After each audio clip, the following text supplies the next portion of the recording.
Buenas noches.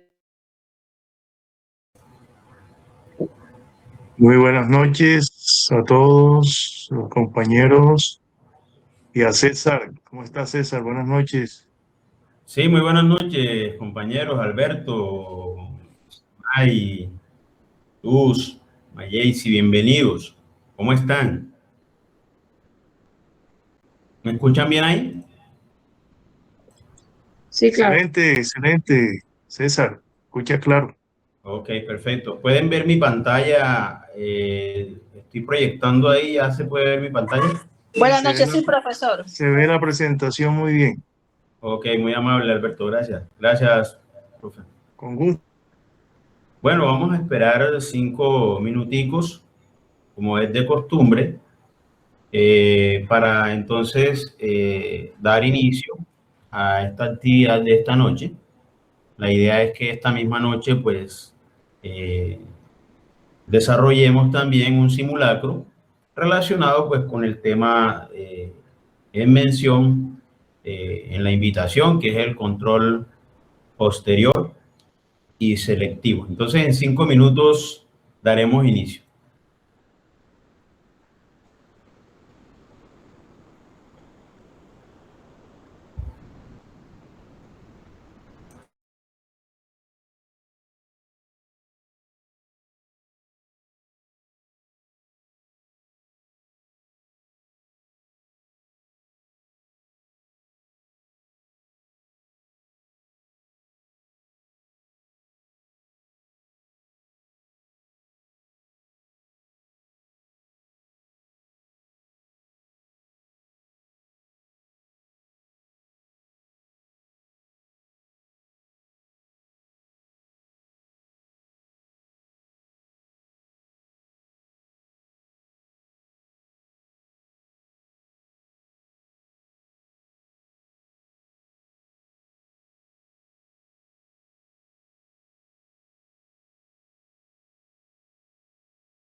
Bueno, muy buenas noches para todos.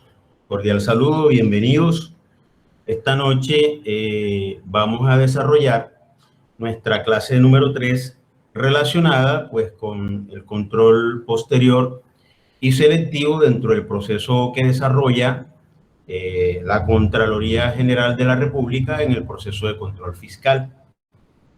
No sin antes, pues darles la bienvenida a todos y darles las gracias por estar siempre muy pendientes y atentos a todos los procesos que se vienen desarrollando por parte de nuestro equipo de trabajo en Sí al Mérito. Y de antemano, pues también darles la información, corroborar que efectivamente el día de ayer, pues se emitió un comunicado directamente de la Contraloría General de la República, donde se expresa una situación de inconformidad relacionada con el tema de la no realización de la prueba para todos los, digamos, para todas las personas en el mismo horario. Entonces, ese motivo dio una causal para una, no sé si fue una tutela o algo, pero en ese sentido, pues se ha revisado todo y supuestamente esperemos y confiemos en Dios que la tercera sea la vencida. En todo caso, pues pienso yo que este mes, hasta el 1 de marzo, es un espacio bastante importante para aprovecharlo al máximo, valga la redundancia, y así poder de pronto afianzar y aclarar algunas dudas o situaciones que se estén presentando con relación a las temáticas de la prueba de la Contraloría General de la República.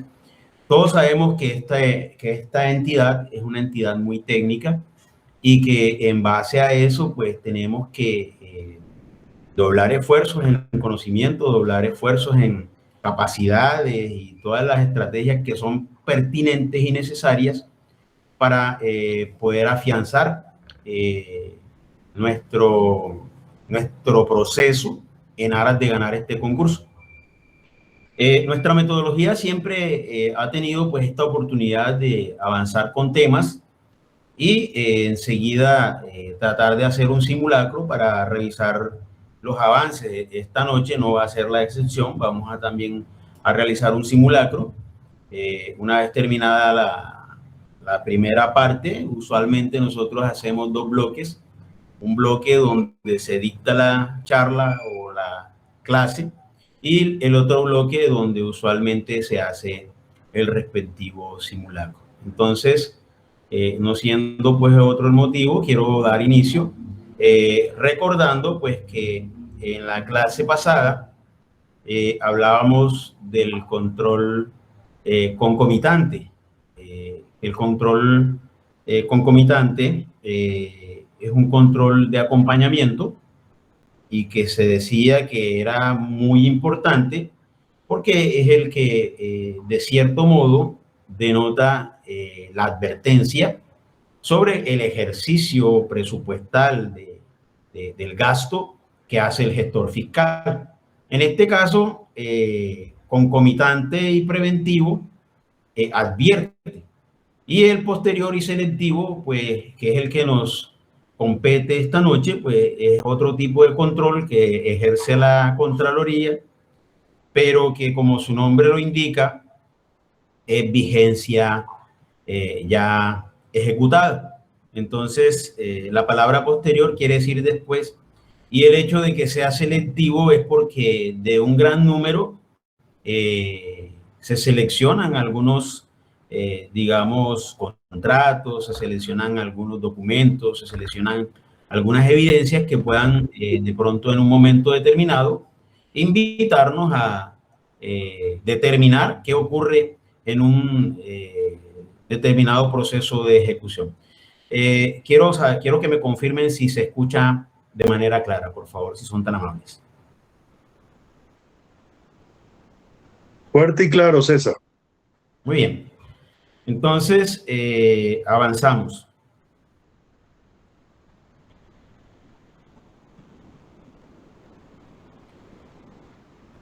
Bien.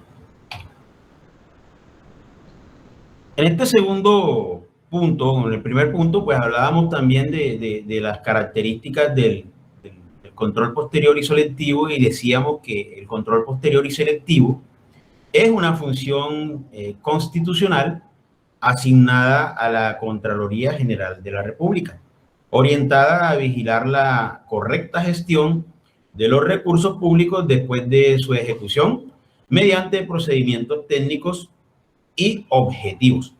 Entonces, como les dije, revisar qué ocurrió después. ¿Después de qué? De una vigencia.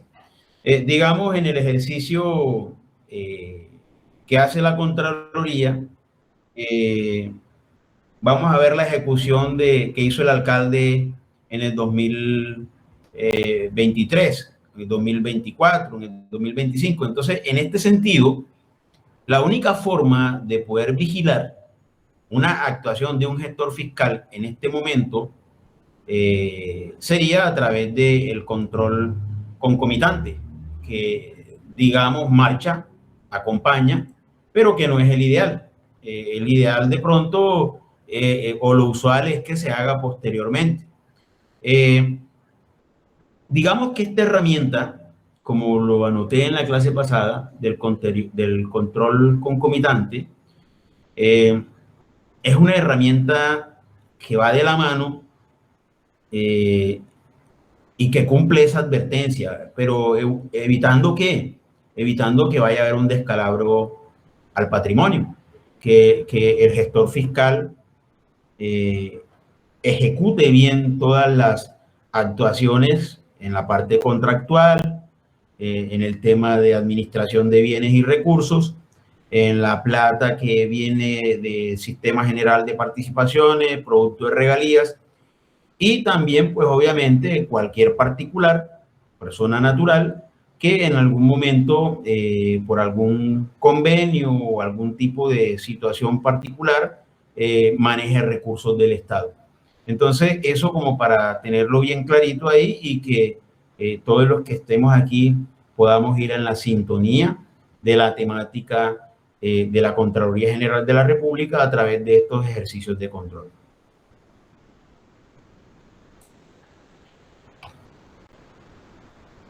Fundamento constitucional y legal. El fundamento constitucional y legal está en la Constitución Política, en el artículo 267, que establece que el control fiscal es posterior y selectivo, y en la Ley 42 de 1993, que regula la organización del sistema de control fiscal. También está el Decreto Ley 403 de 2020, que fortalece el control fiscal y amplía las funciones de la Contraloría General de la República. Es una ley de la República que establece que todo gestor fiscal debe estar sometido a una vigilancia. Eso, vigilancia y control. Recuerden que no es lo mismo vigilar y controlar.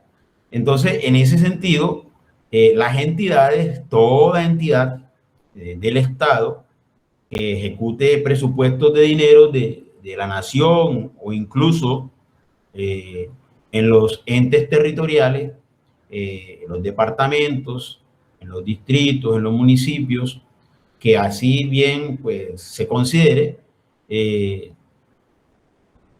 tiene facultad el Contralor General de la República, por preferencia y mandato constitucional, en cualquier momento, de revisar.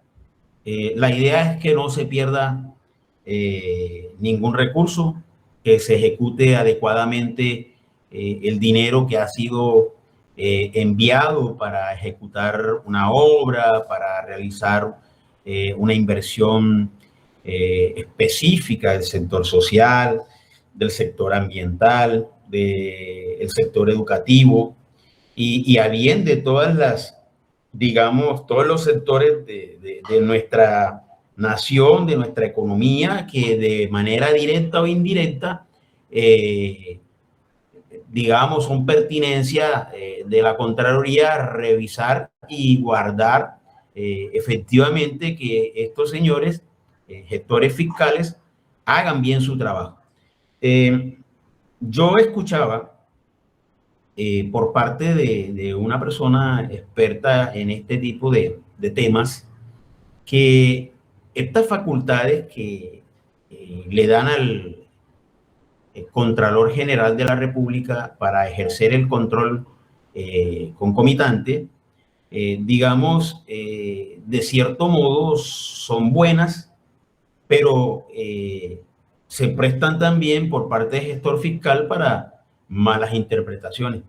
En el buen sentido de la palabra, el control concomitante no es un motivo de acompañamiento. Eso tiene que quedar bien claro y que ustedes lo entiendan y que no vaya a ser eso de pronto un motivo de falla al momento de dar una respuesta que nos relacione a este tipo de control. Entonces, sabemos que el control posterior y selectivo es la vigilancia que se ejerce una vez ejecutadas las operaciones administrativas, financieras, presupuestales y contractuales. Esto es muy importante porque habla automáticamente de la ejecución y que se tiene que tener en cuenta para poder de pronto determinar que el ejercicio que se está realizando por parte de ese gestor fiscal es correcto. Entonces, la vigilancia que se ejerce es en aras de salvaguardar la ejecución apropiada de esos recursos. La característica es que se realiza después del gasto. Analiza los resultados y sus efectos y evalúa la legalidad, la eficiencia y la economía. Por eso es que ustedes han escuchado de cierto modo, ¿no?, que el gobernador posiblemente puede ser hallado responsable fiscal porque realizó un contrato sin el debido proceso. Realizar un contrato sin el debido proceso depende pues del tipo de contrato, depende pues también de la actuación en relación a ese contrato y que obviamente pues no se pueden saltar los conductos regulares, tienen que haber cierto número de oferentes, tienen que cumplir con unas normas previamente establecidas dependiendo del tipo de contratación que se quiere realizar. Entonces se ve muy de pronto digamos, afectado el ejercicio del gestor fiscal cuando por parte de su asesor o de las personas encargadas de ejercer el control interno no recibe de pronto una alerta o una advertencia de que lo que se está desarrollando en ese momento, digamos, no es apropiado.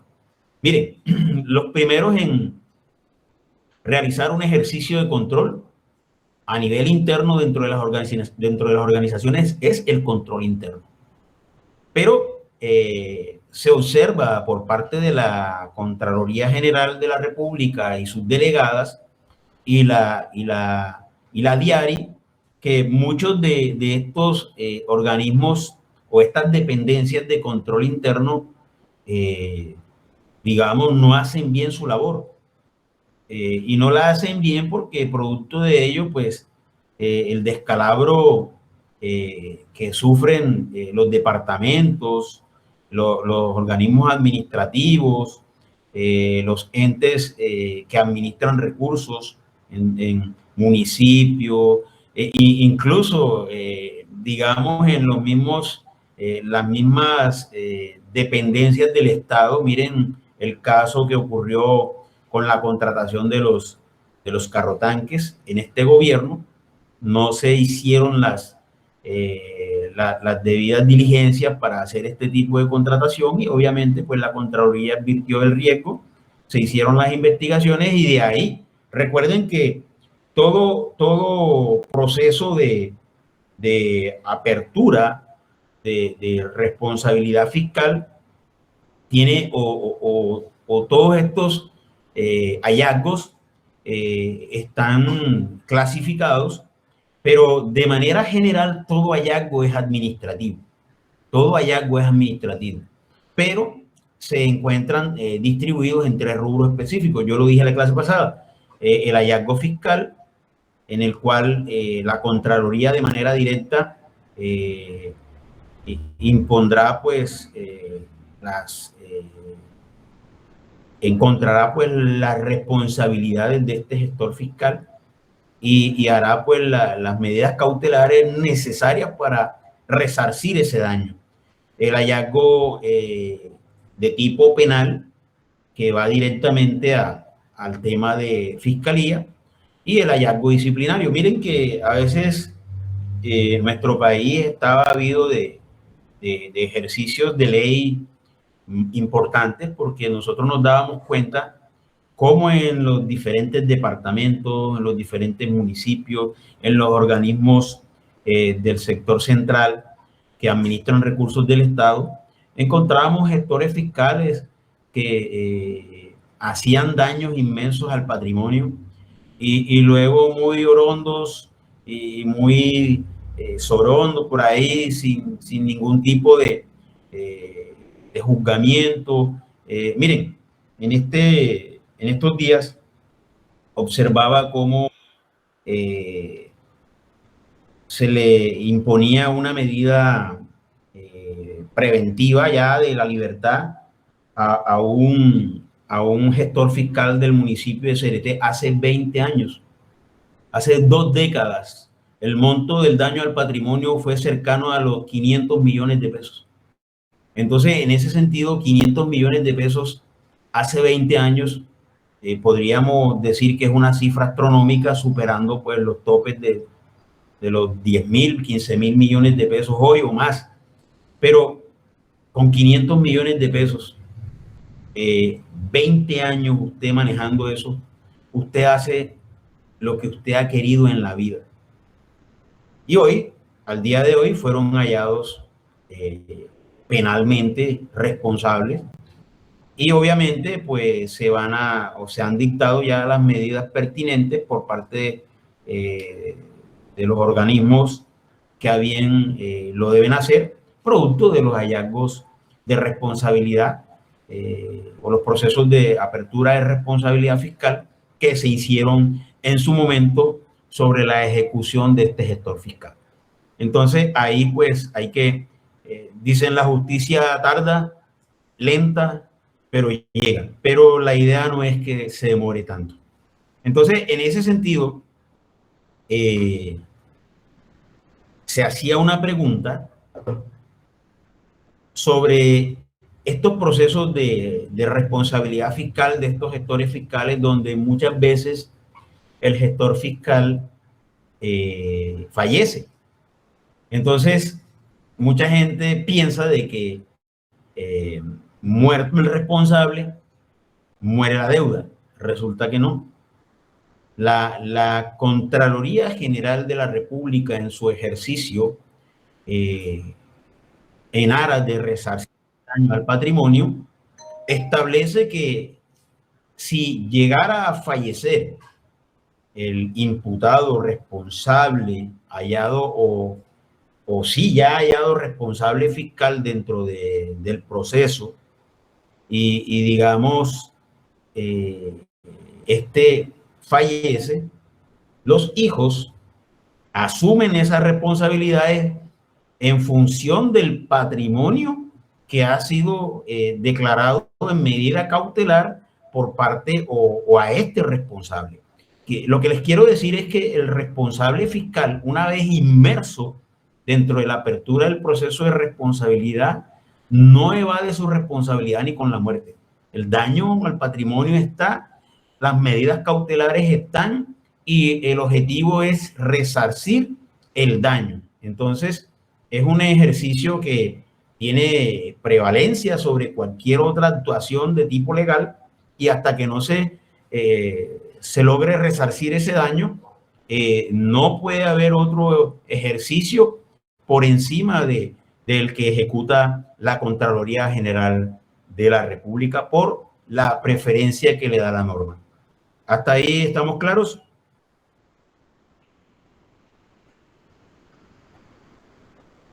Por favor, ¿alguna pregunta o podemos continuar? Sí, profe, claro. Muy bien, gracias. Bien, entonces continuamos con la diapositiva 4 y la diapositiva 4 nos hace una pregunta. Nos dice, ¿qué es el control selectivo? Nos define la diapositiva que es la revisión por muestra o criterio de riesgo, no de la totalidad de las operaciones, ¿Qué quiere decir eso? Que efectivamente es imposible pensar que toda la ejecución presupuestal del Estado colombiano sea sujeta de revisión. Entonces, digamos que no todas las veces el ejercicio de vigilancia y control puede ser determinante y se puede cubrir en un 100%. Por eso se habla de que es selectivo, porque no es sobre la totalidad, no revisa todo. Se enfoca en operaciones críticas. Cuando, por ejemplo, me decía don Germán, que no lo veo esta noche por acá conectado, en la clase pasada, él preguntaba que si en ese proceso de responsabilidad fiscal, cuando hay una advertencia, esa advertencia servía de algo. Porque la advertencia, como es bien sabido, no es un hallazgo. Eso hay que tenerlo bien claro dentro del proceso que realiza la Contraloría General de la República. La advertencia que realiza el Contralor General de la República en la actuación de un control concomitante y preventivo no es considerada hallazgo fiscal. Ojo, la advertencia es un proceso, valga la redundancia, que le advierte al gestor fiscal: hey, ten cuidado que lo que estás haciendo no lo estás haciendo de la mejor manera. Entonces, eso se sube a la página de la Contraloría General, una página específica donde están relacionados todos los gestores fiscales que han sido sujetos de advertencia. Entonces, fíjense, cuando ocurre la apertura de un proceso de responsabilidad fiscal, esta advertencia entra dentro del proceso de la trazabilidad para poder hallar los conexos, la responsabilidad, si hubo daño al patrimonio, si hubo dolo y si hubo falta grave. Esos tres elementos conexos son importantísimos para poder hallar una responsabilidad fiscal. Entonces, en ese momento, cuando hay una advertencia, nos va a servir a futuro, una vez cerrada la vigencia, para nosotros poder, digamos, empezar un proceso de revisión. Entonces, pues, pienso yo que el control concomitante hace su trabajo. Advertir no es cobrar, pero te tengo, pues, entre ojos, ¿cierto? Y ese ejercicio, de cierto modo, cuando ya el gestor fiscal está haciendo las cosas indebidas, pues, si le resulta bueno devolverse, es lo más aconsejable y lo más saludable. Bien. Quinto, objetivos del control posterior y selectivo. El control posterior y selectivo, como su nombre lo indica, tiene varios objetivos y los vamos a mencionar acá. El primero es proteger el patrimonio público. Entonces, si yo le pregunto a alguno de ustedes, el ejercicio que hace la Sociedad de Activos Especiales a su director, ¿le cabe control por parte de la Contraloría en los ejercicios de control posterior y selectivo y concomitante y preventivo? ¿Ustedes qué dicen?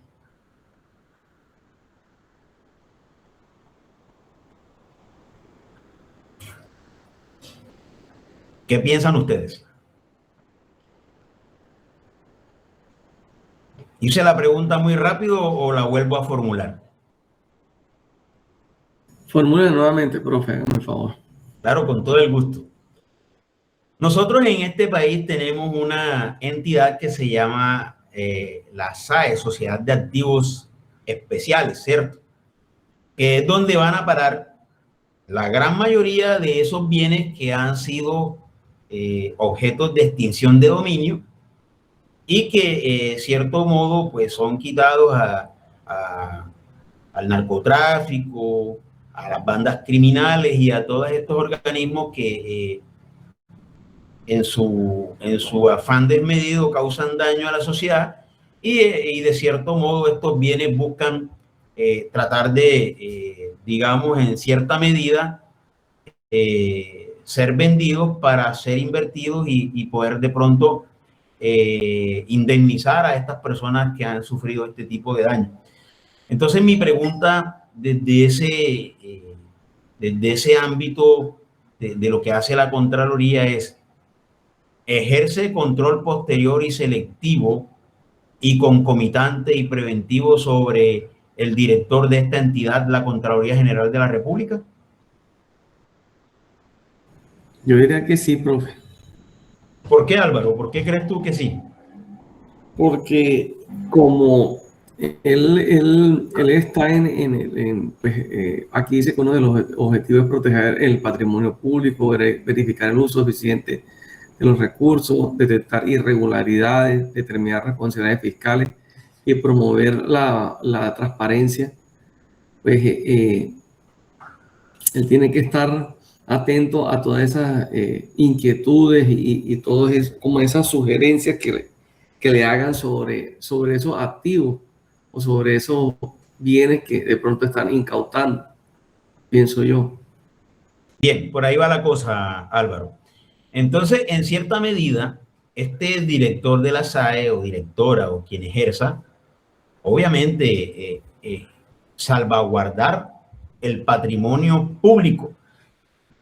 ¿Qué es patrimonio? Es todo lo que nos pertenece, ya sea dinero, acciones, parafiscales, todo lo que tenga que ver con la parte de propiedades, ¿cierto? Y todo eso que de cierto modo administra esta sociedad de activos especiales es un patrimonio que tiene el Estado y que debe ser administrado de manera que eficiente, buscando que reparar un daño. Entonces, en ese sentido, si este director no obra de manera correcta, puede ser sujeto de advertencia. Y si en la administración de estos bienes se encuentran cosas que no deberían ser, obviamente podría ser llamado a hacer en un momento determinado una apertura para ser posible responsable fiscal en un momento determinado. La responsabilidad fiscal está al orden del día para cualquier servidor público que administre bienes y recursos del Estado. Entonces, hablábamos también de que el control posterior y selectivo permite verificar el uso eficiente de los recursos, lo que les estaba indicando también ahí, detectar las irregularidades, determinar responsabilidades fiscales y promover, ante todo, que la transparencia. Eso es muy, pero muy importante. Quiere decir que, miren, es como un curso de integridad que hace en la página se llama EVA, la página Escuela Virtual de Administración, creo que es así, no me acuerdo bien, y hay un curso de integridad que le exigen a los contratistas, por ejemplo, en el caso del SENA, a los contratistas les piden que hagan ese curso de integridad. Entonces, hablábamos de la poca integridad que tienen muchos servidores públicos. ¿Serán que no hacen ese ejercicio, no hacen este curso, o en realidad tienen una genética corrupta? Porque a veces llegan al poder y lo primero que hacen es ir a robar los recursos. Continuamos. Principios que rigen el control posterior y selectivo. Dentro de los principios que rigen el control posterior y selectivo, encontramos primero la legalidad. Segundo, la objetividad. Tercero, la economía. Cuarto, la eficiencia. Quinto, la eficacia. Sexto, la selectividad. Y séptimo, la publicidad. En ese orden de ideas, pues, todo tiene que estar legal. No puede haber ilegalidad en una contratación. Por eso, eso que yo te doy el contrato y otro lo ejecuta y otro más allá de la contratación, de la subcontratación, ya eso no existe. Y en ese orden de ideas, por eso cuando una obra es mal ejecutada, hay un círculo de primera línea que son los llamados a ser responsables fiscales en primer orden, en el buen sentido de la palabra. Siempre va a estar ahí el contratista de la obra, el interventor, el supervisor, el ordenador del gasto, obviamente, el pagador, y todos aquellos que de una u otra manera han tenido incidencia para causarle un daño al patrimonio, ya sea por acción o por omisión. Eso tienen que tenerlo muy claro. Y que obviamente exista también una conducta de dolo o falta grave dentro de ese daño, que son las causales determinantes para poder darle apertura a un proceso de responsabilidad fiscal para un gestor fiscal. Eso es muy, pero muy importante. Hay que ser objetivos. La objetividad es la primacía del hecho de lo que usted está viendo. Ahí no hay sofismas, ahí no hay inventos, ahí no hay cosas que de pronto letra menudita, todo tiene que leerse con detenimiento y la mayor objetividad. El principio de economía. Yo, por ejemplo, si yo veo que hay una oportunidad de que una persona lo haga bien y con garantías, y dentro de un concurso de oferentes, 5, me pasan, por ejemplo, los montos de los 2.000 millones de pesos, y otro me dice, no, yo te lo hago en 1.700 millones y cumplo con todos los requisitos de ley, entonces yo puedo aplicar el principio de economía. El principio de eficiencia, que todo sea, siempre yo he hablado de la eficiencia como el trabajo que se debe hacer de manera correcta, cumpliendo con los términos. Y la eficacia es la puesta en marcha de un ejercicio certero en la ejecución de esos recursos.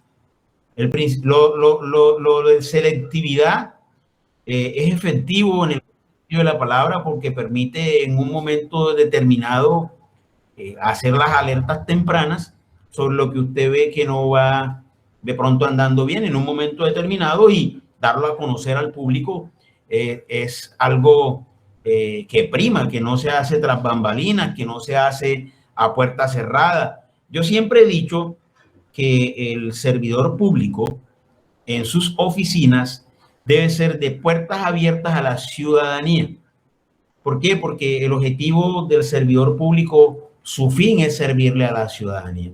A veces me indigna mucho ver que uno llega a las entidades, a las alcaldías, a las gobernaciones, y a veces las secretarias de estas entidades, a veces ocurre que están hablando un cuento largo que no tiene nada que ver con el ejercicio de sus funciones, y usted está ahí, buenos días, y son tan, de pronto, valga la palabra, son tan descaradas que te dicen, déjame, termino y ya te atiendo. Ese no es el objetivo real de un proceso en la parte de servicio a la ciudadanía de manera efectiva y clara.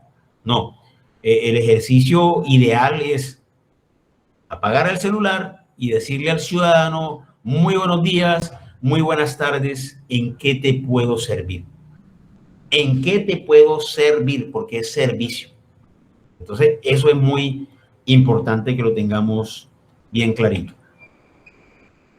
Bien, ahora vamos a pasar a la parte que tiene que ver con los tipos de control fiscal.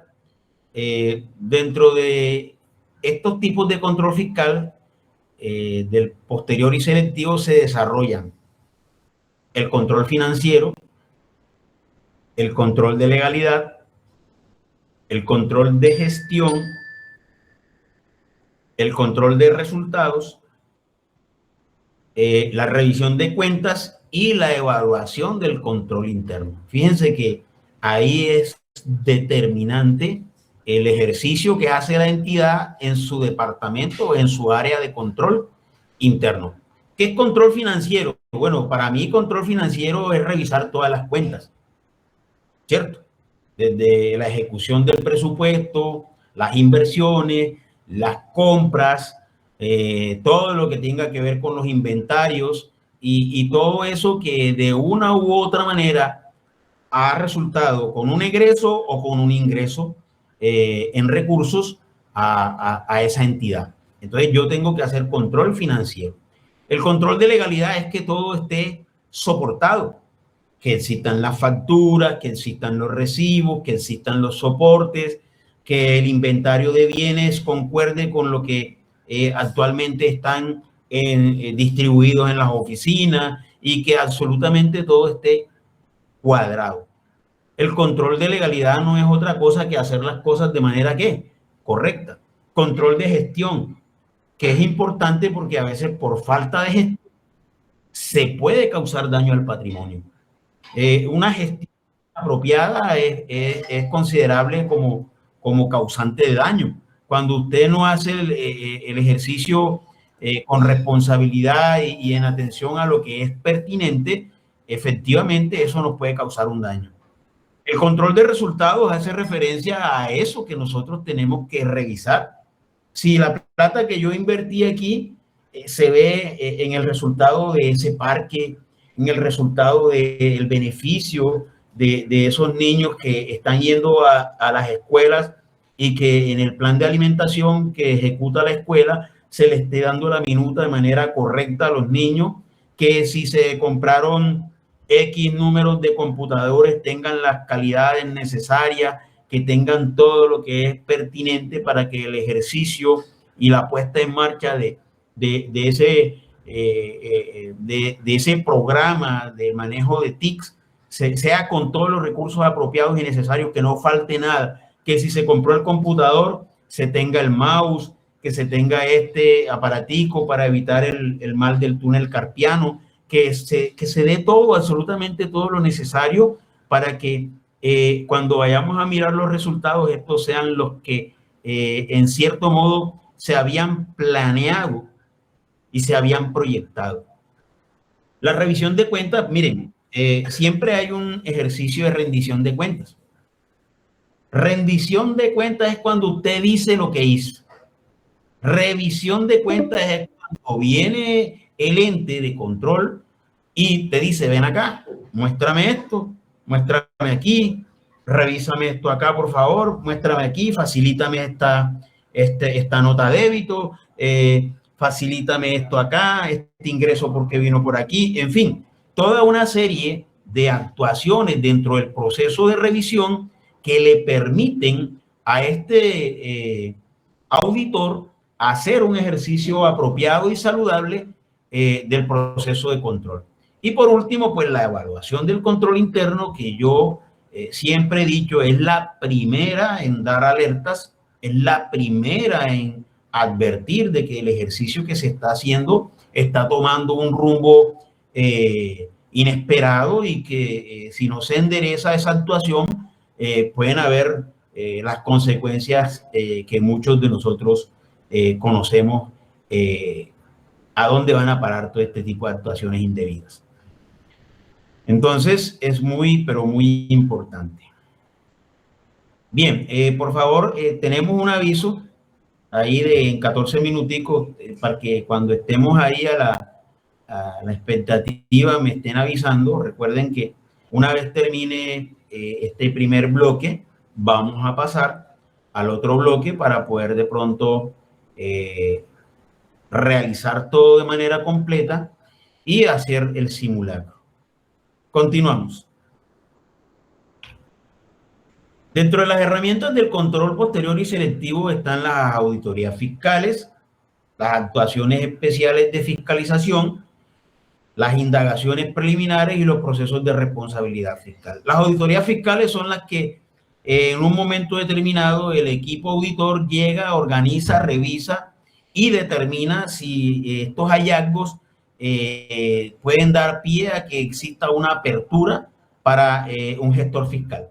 Las actuaciones especiales de fiscalización es aquella que realiza el Contralor General de la República a través del control concomitante, y es un seguimiento permanente, ¿ya?, de fiscalización sobre la ejecución o las actuaciones que hace un organismo que está manejando recursos del Estado y que ha sido apropiado a través de los organismos de control que tiene la Contraloría a hacer una advertencia. Entonces, ese control permanente está ahí, de vigilancia, para poder de pronto tomar las medidas correctivas. Las indagaciones preliminares, pues estas indagaciones, miren, si yo no estoy totalmente seguro de que con la evidencia que ha sido recogida y que ha sido tomada para darle apertura a un proceso de responsabilidad fiscal a un gestor fiscal en un momento determinado, para mí no es suficiente, yo puedo entonces hacer este tipo de indagaciones preliminares en el ejercicio de buscar esos hallazgos fiscales que me van a permitir poder aperturar un proceso de responsabilidad fiscal.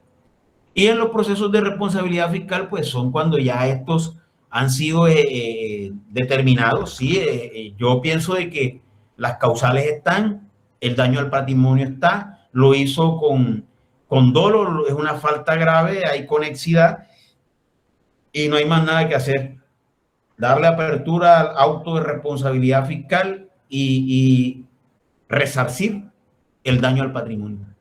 Eso no es nada del otro mundo, sino hacer lo debido. La auditoría fiscal es un proceso sistemático para evaluar la gestión fiscal, y dentro de esta auditoría fiscal está la auditoría financiera, la auditoría de cumplimiento y la auditoría de desempeño. Yo hablé esto en la clase pasada y les dije que también se puede llamar auditoría combinada, auditoría mixta, porque en un proceso de investigación tú puedes aplicar auditoría financiera y auditoría de cumplimiento, o auditoría financiera y auditoría de desempeño.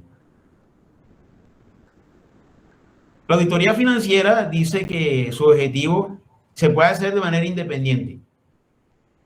La auditoría financiera debe realizarse con total imparcialidad. El auditor no puede tener intereses personales ni vínculos con la entidad auditada, garantizando así conclusiones confiables y transparentes. ¿Qué quiere decir eso? Que si la entidad en la cual yo como auditor llego a auditar y el gestor fiscal es primo, es hermano, es tío, tiene un grado de consanguinidad o de afinidad que de pronto pueda generar un proceso de, digamos, eso que uno dice, me encuentro inmerso en una causal, digamos, hombre, se me fue la palabra ahora. Transparencia. Sí. Por favor, me ayudan. Una inhabilidad por familiaridad. Correcto. Eso tiene una palabrita clave en este momento, que digamos... Imparcialidad. Sí, puede ser que nosotros en un momento determinado, por hallarnos inmersos o incursos en este tipo de... tenemos que declararnos impedidos. Esa sería la actuación, declararse impedido porque existe algún tipo de afinidad y eso no es bueno, porque no sería confiable ni transparente el proceso. Es sistemática y planificada. Dice que se desarrolla bajo un proceso estructurado que incluye planeación, ejecución y emisión del informe. Cada etapa sigue procedimientos técnicos previamente definidos. Entonces, digamos que para yo poder hacer una auditoría no es así que yo llego de buenas a primeras, no. Es un ejercicio planeado. Dice que las características de la auditoría financiera están basadas en normas y estándares. Se rige por las normas profesionales como las NIA, normas internacionales de auditoría, y los principios contables vigentes, lo que asegura uniformidad y rigor técnico. está enfocada en los estados financieros y su objeto principal es examinar estados financieros, balance general, estados de resultados, flujo de efectivo, entre otros, para verificar si reflejan razonablemente la situación financiera de la entidad. Miren, a veces ocurre que usted va a una entidad y encuentra que los activos que aparentemente en libros están señalados, mejor dicho, usted dice, esta entidad vale un pocotón de plata por la tenencia y el valor de sus activos. Y cuando llegas allá te das cuenta que la realidad es otra. Prácticamente todos los activos están depreciados. Y entonces ese tipo de ejercicio no es un ejercicio contable razonable ni de buena fe. ¿Por qué? Porque están sobrevalorando esos activos y no está siendo coherente con la realidad. Entonces, todo ese tipo de cositas se tienen que mirar. Características de la auditoría financiera. Dentro de esas características también tenemos que está fundamentada en evidencia suficiente y competente. El auditor obtiene y evalúa pruebas documentales, físicas, analíticas, testimoniales que respalden sus conclusiones. Es evaluadora del control interno, porque cuando yo voy a un proceso de auditoría en la parte financiera, yo llamo a control interno y lo analizo desde el sistema de control interno para identificar debilidades, riesgos financieros y posibles errores o irregularidades. Busca razonabilidad, no certeza absoluta. La auditoría no garantiza que no existan errores o fraudes, sino que los estados financieros estén libres de errores. Eso es lo que más interesa. Y concluye con un informe de auditoría. El resultado final es un informe que contiene la opinión del auditor. Entre paréntesis dice, una opinión que sea limpia, con salvedades si las hay, adversa o en abstención, dirigida a los usuarios de la información financiera. Entonces, ahí es porque es importante, miren lo que yo les hablaba del tema de que pudiera existir alguna afinidad, y eso puede declararlo a uno impedido porque la objetividad se pierde. Entonces, eso es muy importante y miren todo lo que hace un ejercicio de auditoría. Dentro de las características pues, del control posterior y selectivo, también hablamos de la auditoría de cumplimiento y que el enfoque está en la parte dentro de las características que esta tiene, el enfoque en el marco normativo, en la norma. La auditoría de cumplimiento verifica que las actuaciones y operaciones y decisiones de la entidad están sujetas a leyes, decretos, reglamentos, políticas internas y demás disposiciones aplicables. O sea, si un alcalde, por ejemplo, el alcalde de mi municipio dice, no, es que yo acá, a partir del 2026, en atención al aumento del salario mínimo, yo voy a también aumentar acá un 15% más. Eso es un daño al patrimonio, evidenciado. Aunque él haga el respectivo decreto, eso es ilegal. Y cuando llegue la auditoría, se va a dar cuenta de que esa actuación de ese alcalde en ese momento haciendo ese decreto no está basada en una norma, en una ley, en un reglamento que permita ese tipo de actuaciones. Entonces se enmarca en un momento determinado como una actuación de gestión irresponsable y que tarde que temprano en un proceso de indagación preliminar podría llevar a la apertura de un proceso de responsabilidad fiscal si el daño al patrimonio es efectuado. Y no solamente él, el pagador y todos los conexos ahí.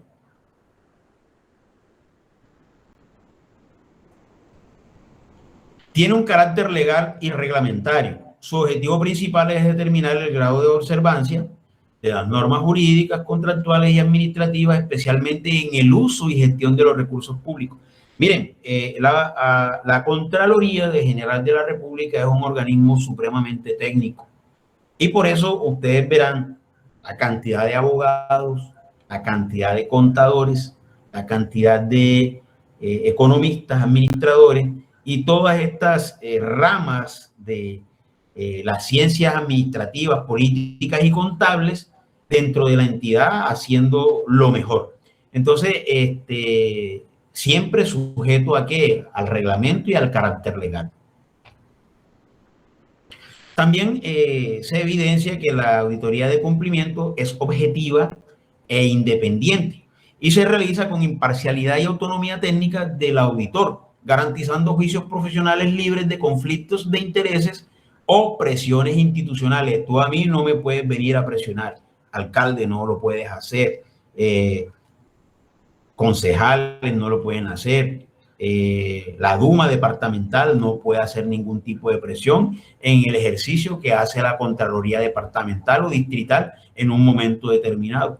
Ese tipo de conductas son sancionables y pueden ser sujetos de investigaciones y sanciones, porque eso no se puede hacer.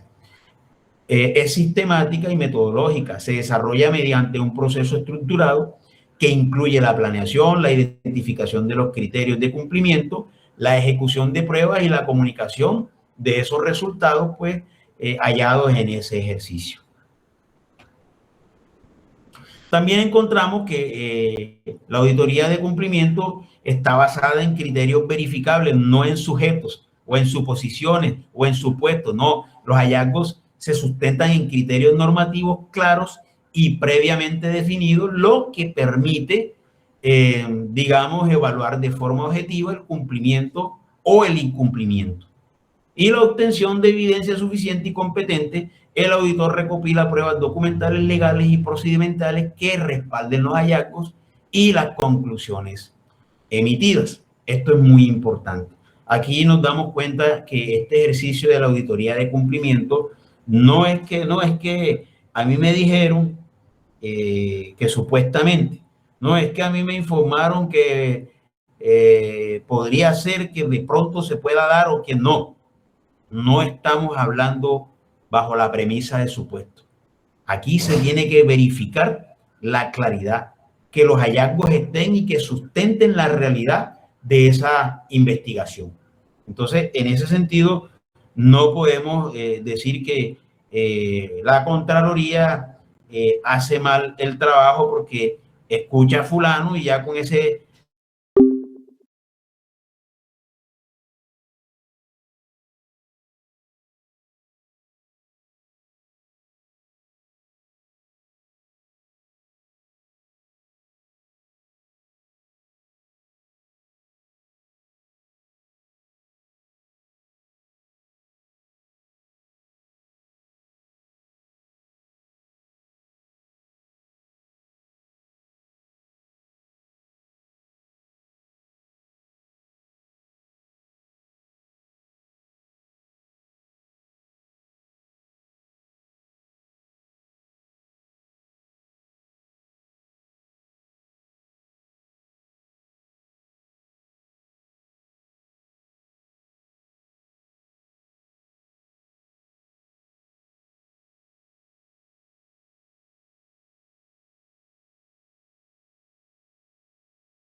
Entonces, continuamos y hablamos entonces de las características de la auditoría de cumplimiento y decíamos que también es importante dentro de las características que está orientada a la detección de incumplimientos. Esta palabra es muy importante porque cuando usted incumple algo, y ahí está la auditoría. Está orientada a la identificación de las desviaciones, de las irregularidades, de las omisiones o actuaciones contrarias a la normativa, así como sus causas y posibles efectos. También es evaluadora de responsabilidades, puede generar insumos para determinación de responsabilidades fiscales, disciplinarias o penales, cuando se evidencia incumplimiento con impacto jurídico o financiero. Ya saben, las responsabilidades fiscales, resarcir el daño, eso va directamente en el orden, le toca a la Contraloría General de la República. La disciplinaria va ¿a quién? A la Procuraduría General de la Nación, que es la encargada de las actuaciones de los servidores públicos. Y la penal va directamente a la Fiscalía. Entonces hay que tener claro esto para que sepamos hacia dónde vamos a direccionar este tipo de responsabilidades. También encontramos que tiene un enfoque preventivo y correctivo. Además de señalar incumplimiento, formula recomendaciones para mejorar la gestión, fortalecer el control interno y asegurar el cumplimiento normativo futuro. Preventivo y correctivo es el tema de la alerta, el tema de una advertencia que se hace a través del control concomitante, que está en esta característica allí. Y concluye con un informe de auditoría. La auditoría de cumplimiento concluye con un informe de auditoría que finaliza comunicando los resultados, los hallazgos y las conclusiones sobre el grado de cumplimiento normativo de la entidad auditada.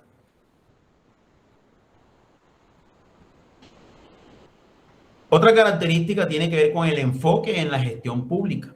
La auditoría de desempeño evalúa cómo las entidades públicas gestionan los recursos para cumplir sus objetivos más allá del simple cumplimiento legal o contable, basada en los principios de la economía, la eficiencia y la eficacia, las 3G. Analiza así los recursos que se adquieren al menor costo posible con el tema de la economía y se utiliza de manera óptima la eficiencia, y si los resultados alcanzan los objetivos previstos, pues hablamos de la eficacia. Orientada a resultados de impacto. Examina no solo los procesos y actividades, sino también los productos, resultados e impactos generados por la gestión pública en la sociedad. Al fin y al cabo, pues los dineros públicos de inversión social tienen que evidenciarse. Y vamos a ver qué resultados nos pueden marcar ellos. Si hay una plata para un parque y el parque quedó a la mitad, pues el impacto es negativo. Y automáticamente la auditoría de desempeño mide el impacto que ha causado esta mala ejecución dentro de la sociedad. Carácter evaluativo y analítico implica el análisis profundo de los programas, planes, proyectos y políticas públicas y procesos institucionales, y identificando brechas entre lo planeado y lo ejecutado. Yo les dije que hay una unidad especial que asesora en el Congreso de la República. La UTAO creo que es la unidad. Y es la que hoy en día, producto de una política que ella pues adoptó,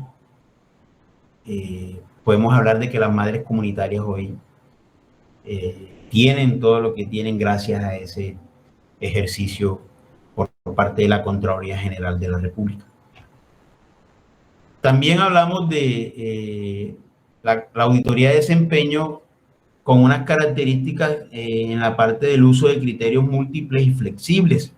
Los criterios de evaluación pueden provenir de planes de indicadores de desempeño, de metas institucionales, de buenas prácticas, de estándares técnicos y de políticas públicas. La obtención de evidencia cuantitativa y cualitativa. Cuantitativa, montos, cualitativas, de cualidades. Entonces, pues, combina el análisis de estos indicadores estadísticos, documentos, entrevistas y observaciones directas para sustentar esos hallazgos. También es metodológica y sistemática. Se desarrolla bajo un proceso estructurado que incluye la planeación, la formulación de preguntas de auditoría, la ejecución y el análisis de causa y efecto y las respectivas conclusiones. Tiene un enfoque preventivo y de mejora continua, ya lo dije anteriormente. Permite identificar riesgos y oportunidades de mejora, la mejora continua, y concluye con un informe de auditoría de desempeño. El informe comunica conclusiones, hallazgos, recomendaciones orientadas a la toma de decisiones y la mejora del desempeño institucional. El objetivo es que siempre se mejore y los hallazgos se producen y se advierte en función de una mejora continua. Entonces, mis estimados compañeros, hasta aquí llega pues esta clase del control posterior y selectivo, orientada pues para el concurso que está proyectado para el próximo 1 de marzo. Miren, yo siempre he dicho que las demoras son ventajas. Aprovechemos este espacio, la idea es poder seguir avanzando. Yo tengo pues toda la disposición, si el tiempo me lo permite, de poder desarrollar 3 clases más. Hoy es martes y yo pienso que jueves y viernes podemos también interactuar y poder avanzar un poquito más en todos estos temas que son importantes y pertinentes para lograr nuestro objetivo, que es ganar un concurso de carrera administrativa. Entonces, pues, muchísimas gracias por la atención. Recuerda que nosotros en CIAL Mérito estamos 24/7 para que usted se gane un concurso. Somos tu mejor opción en este 2026. Y bueno, ahí están las líneas de atención. No quiero terminar sin hacerles una advertencia relacionada con el concurso de la DIAN. Miren, me están llamando muchas personas que están haciendo su pago por PSE y luego el proceso sale fallido en la plataforma SIMO. Ya a mí me ocurrió y le ha ocurrido a varios compañeros que me han escrito a mi WhatsApp y me han dejado información colgada en TikTok y por otros lados. Y entonces, mi sugerencia para el día de mañana, que ya empieza un proceso más apretado en la plataforma, es que mejor descarguen el volante de consignación, lo pagan y luego van a ver el pago y le dan confirmación. Eso es un ejercicio más sano y más saludable, porque falta que el banco restituya esos recursos y no los quiere devolver. Entonces, bueno, eso quería informarles. Muchas gracias por estar aquí en esta clase y espero que haya sido del agrado de cada uno de ustedes.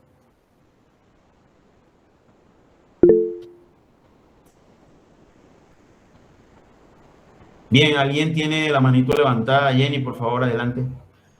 No, profesora, muchas gracias por la clase, de verdad que estuvo súper interesante y muy clara. Y sí, contar la experiencia. Yo el domingo en la noche me inscribí a la DIAN y desafortunadamente pues pensé que era más fácil por PCE, pagué por PCE, pero ese es el momento en que desde el lunes no me ha dejado realizar la inscripción y otra vez me aparece el botón PCE para pagar como si no hubiera pagado, pero ya me lo descargó del banco. Puse PQR, pero hasta el momento no me han contestado, entonces estoy en el dilema si volver a comprar mañana el PIN en físico, como se dice, impreso en el banco, e inscribirme, porque pues si es así, quedaría por fuera de la inscripción, porque ya pagué, pero no me permite hacer la inscripción. Bien. Te recomiendo mejor que pagues. A mí me tocó hacer el pago también, y a mi compañero el otro también que me llamó, que sí que hacía, también le dije, te recomiendo que hagas el pago y luego hagas el debido proceso con las evidencias que envía PSE y WOMPI.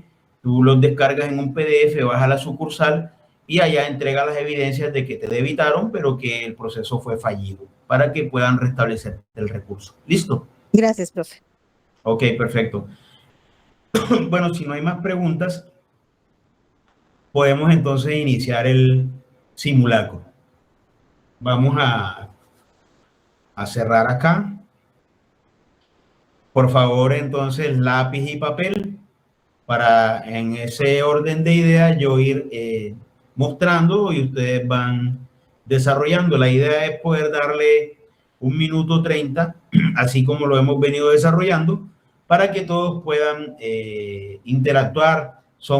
Creo que son 40 preguntas que tiene el simulacro, y si se nos llega a acabar el tiempo, hacemos un link relámpago para que todos entremos y podemos escuchar al final pues los resultados del simulacro. Yo espero que les vaya bien, espero que hayan tomado nota de esta clase sobre control posterior y selectivo, y esperemos que nos haya servido de mucho. ¿Listo? Entonces, denme un momento y ya estoy con ustedes.